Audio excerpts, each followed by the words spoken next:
Sabe, o que é que define a nossa saúde de verdade? A resposta talvez não seja o que a gente imagina. Bora mergulhar de cabeça para entender os fatores que moldam o nosso bem-estar.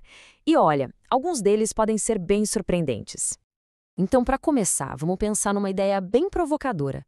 E se eu te dissesse que o CEP de uma pessoa pode ser mais importante para a saúde dela do que o próprio código genético? Pois é, parece estranho, né? Mas é essa pergunta que nos leva a olhar além do óbvio, a questionar o que a gente acredita que nos deixa saudáveis ou doentes. Para a gente entender isso, o primeiro passo é mudar um pouco a nossa lente. A saúde, veja bem, não é só uma história que acontece dentro do nosso corpo. É uma história que se desenrola o tempo todo ao nosso redor. A gente costuma ouvir por aí que para ser saudável é simples, né? É só comer direito, fazer exercício e, claro, ter a sorte de uma genética boa. É uma visão que joga toda a responsabilidade da saúde nas costas de cada um. Só que a verdade é que isso é só um pedacinho da história. A realidade é bem mais complexa. Existem forças, sabe, sociais, econômicas, ambientais, que agem quase como uma correnteza invisível, empurrando a saúde de populações inteiras para um lado ou para o outro.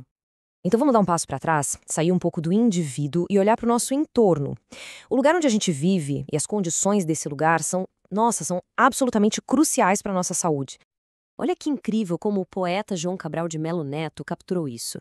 É visceral. Nesses versos, o homem e o ambiente se misturam, se fundem. É como se não desse para saber onde termina a pessoa e onde começa a lama, a terra, o rio. É dessa conexão profunda que nasce a saúde, ou a falta dela. Essa poesia toda se traduz em coisas muito concretas, muito reais. A qualidade da nossa casa, se tem saneamento básico ou não, o acesso à água limpa, a comida de verdade, a poluição que a gente respira, a segurança do bairro.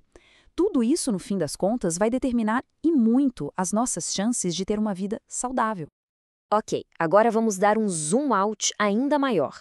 Vamos olhar para as grandes estruturas que organizam a nossa sociedade e que, por consequência, organizam também a nossa saúde.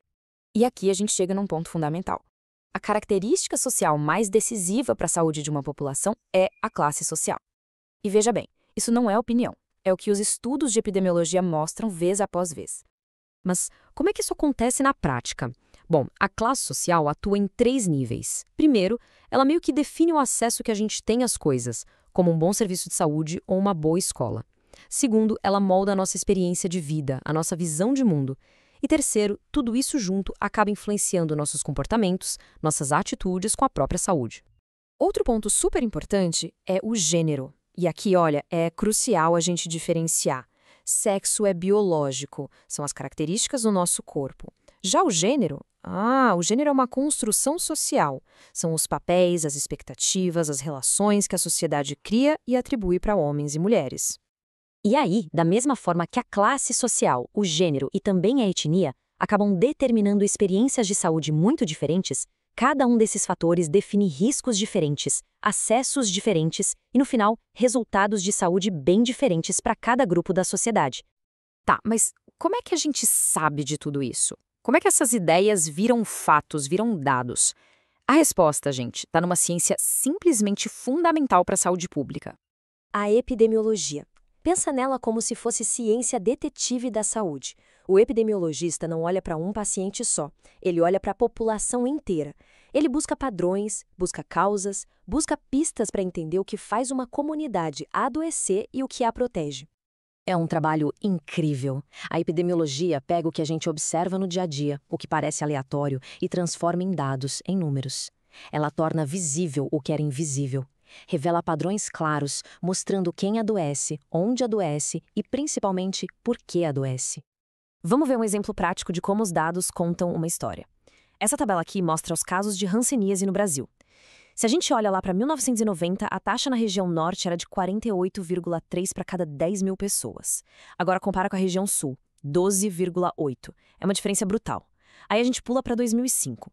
A doença diminuiu no país todo, o que é ótimo, mas a desigualdade continua lá.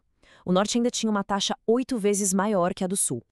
E o que esses números gritam pra gente, que eles não são só estatística, eles são um mapa da desigualdade social do nosso país. Eles mostram, preto no branco, que o risco de adoecer não é uma questão de azar. Ele segue o desenho da pobreza e da falta de acesso. Bom, e no final das contas, por que tudo isso importa? Qual é o impacto prático de enxergar a saúde por essa lente? Importa porque muda tudo, muda o jogo completamente. Se a gente entende que a saúde é produzida socialmente, a responsabilidade por ela não pode mais ser só do indivíduo, concorda? Ela passa a ser uma tarefa coletiva de toda a sociedade. E o resultado prático disso é gigantesco. Quando a gente estuda esses determinantes, a gente para de só apagar incêndio, de só tratar sintoma e começa a atacar a raiz dos problemas. Isso ajuda a criar políticas públicas que funcionam de verdade, mais justas, fortalece sistemas como o nosso SUS e, o mais importante, nos leva na direção da equidade em saúde. Ou seja, lutar para que todo mundo, mas todo mundo mesmo, tem a mesma chance de ter uma vida longa e saudável, não importa quem seja ou onde tenha nascido. E com isso, a gente fecha o ciclo.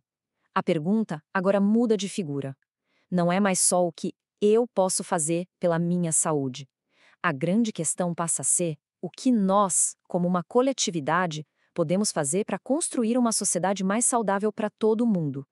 Uma sociedade onde, um dia, o CEP de alguém realmente não diga mais nada sobre a saúde que ela vai ter. E essa resposta? Bom, essa tá com a gente.